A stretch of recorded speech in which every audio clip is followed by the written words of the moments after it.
Hello, this is part 3 of the first episode of a series of presentations that I will be making on the European Union, what it is and how it works.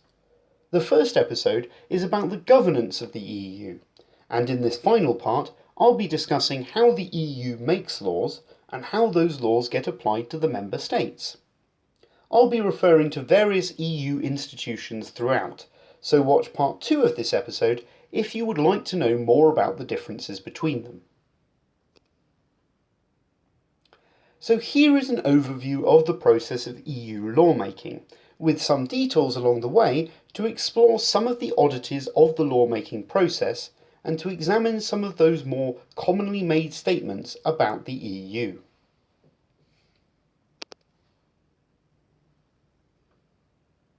EU laws start life out in the European Commission, which, as mentioned in the second part of this episode, is the institution that performs the day-to-day executive functions of the EU. Only the Commission may propose new EU laws, but they are normally heavily influenced by the national governments of the various member states via the European Council. Once a law is proposed, it goes to the two legislative institutions of the EU, being the European Parliament and the Council of the European Union. They must either accept or reject the proposed law. The process they use to decide this is known as codecision, which in simple terms means that both institutions must accept the proposed law for it to be passed. Let's take a look at how each institution makes decisions on the Commission's proposals. The European Parliament uses a very simple majority vote system. If a majority of MEPs are in favour, then the proposal is accepted, otherwise it is not. The Council of the European Union, on the other hand, has a somewhat complicated procedure. As mentioned in the last part of this episode, the Council is made up of representatives of each of the governments of the member states. For laws in most areas in which the EU has influence, the Council uses a procedure known as qualified majority voting. This means that in order to pass, a measure must gain support from the governments of 55% of the member states, who represent 65% of the EU population. Why such a complicated system, and why those values? Well, in order to understand that, we must look at the balance of power between the various member states in the EU. The first thing to note here is that the EU is a federal system. A federal system is one in which a number of autonomous states have pooled their sovereignty into an overarching government known as a federal government. One of the most well-known examples of a federal system is the USA. One question that always arises with the federal system is, should power in the federal government be allocated to states equally or based on their population? Basing power on the population favours the bigger, more populous states, whereas giving it out equally favours the smaller states. Normally, a compromise is struck between these two positions. Let's examine how that principle applies to the EU. First, let's imagine that power was handed out solely on the basis of population. Over 50% of the EU's population lives in just 4 of the EU's 28 member states, those 4 being Germany, France, the UK and Italy. If power were handed out to the Council on the basis of population, then the governments of these 4 countries could, if they agreed, pass or block a proposal, even if the representatives of all the other member states took the opposite view.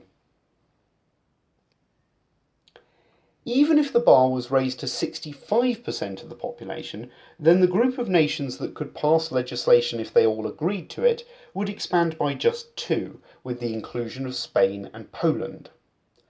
None of the smaller member states would agree to a system that handed controlling power to so few states within the EU. The 65% of population clause by itself will not provide the required balance of power. So what about requiring the agreement of a majority of governments to pass legislation? Once again, this by itself will not work. Since the EU has 28 member states, 15 of them represent a majority. However, if the 15 smallest states got together, then states representing just 12% of the population of the EU could pass laws even if governments representing the other 88% of the population disagreed. Given this, the only sensible option, if a balance is going to be struck, is to have both a population and a number of states requirement for a law to pass. This leads us to the 55% of member states representing 65% of the population rule that defines qualified majority voting.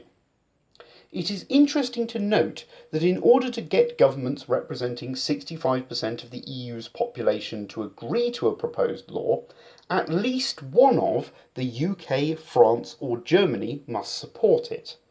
If all three of these countries disagree with a proposed law, then it cannot pass. The relatively simple pooled sovereignty model of the European Parliament and the complicated qualified majority model of the Council highlights once again the two models of the EU in action, as a proto-European state and as a collection of nation-states inside a treaty organisation. If a law is proposed by the European Commission and then agreed upon by both the European Parliament and the Council of the EU, then it goes to national governments to implement. How the law gets implemented depends on what type it is, a regulation or a directive. An EU regulation is a law that the EU has fully constructed themselves and should be applied to all member states in the same manner. There is usually no need for the national governments to pass legislation to implement the regulation, as there will already be existing national legislation that just implements them automatically. An EU directive, on the other hand, is an objective that the EU gives to national governments to achieve by a certain date. The exact nature of how the objective is to be achieved is left up to the national governments. This leads to situations where the EU might be blamed for a bad law, but in actual fact it is the fault of a national government for taking a directive and applying it in a cack-handed manner. One notable example of this was the changing of the system for making subsidy payments to farmers that happened in the mid-noughties. The EU gave national governments three possible methods to implement the change in the system and asked them to choose one. No government chose to use the most complicated of these three methods, except the government of, you guessed it, the UK. The result was an expensive disaster. Having considered how laws are implemented by national governments, let's consider the third of the commonly made statements about the EU that we will be investigating in this episode. Various figures are thrown about for what percentage of UK law is made by the EU. 84%, 75%, 50%.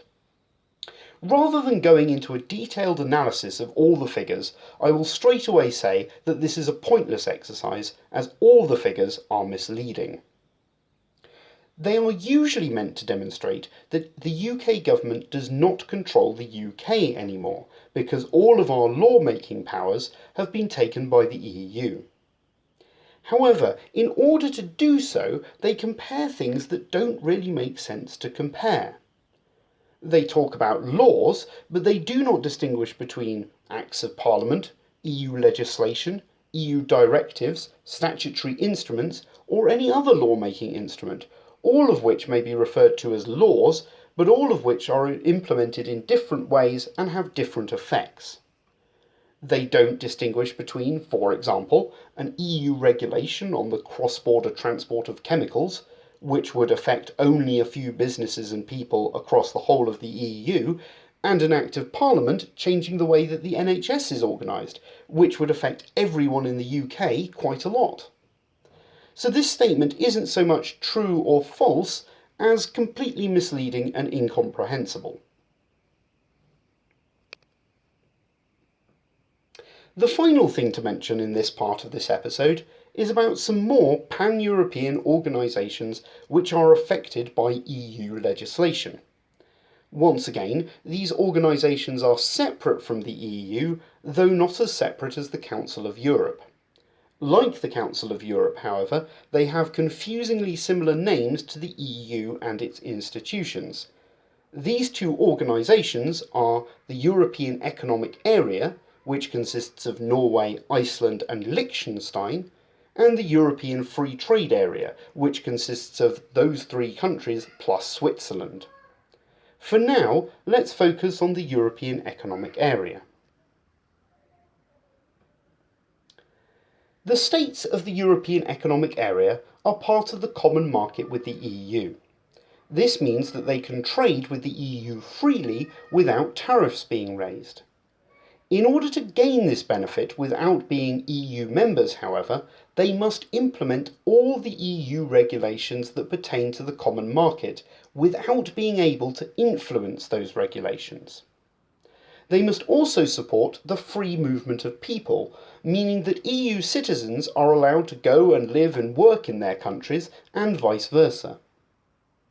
This then answers the fourth of the commonly made statements about the EU, that it would be pointless to leave since we would have to implement all their legislation anyway if we left, but still wanted to trade with them. This is partly true. It would only apply if the UK left the EU and joined the European Economic Area. And even then, we would still only have to implement the regulations pertaining to the common market. And that's the end of this part, and indeed this episode. I will be covering more topics about the EU in future episodes. If you have any questions or areas that you would like me to address, then please drop me a line.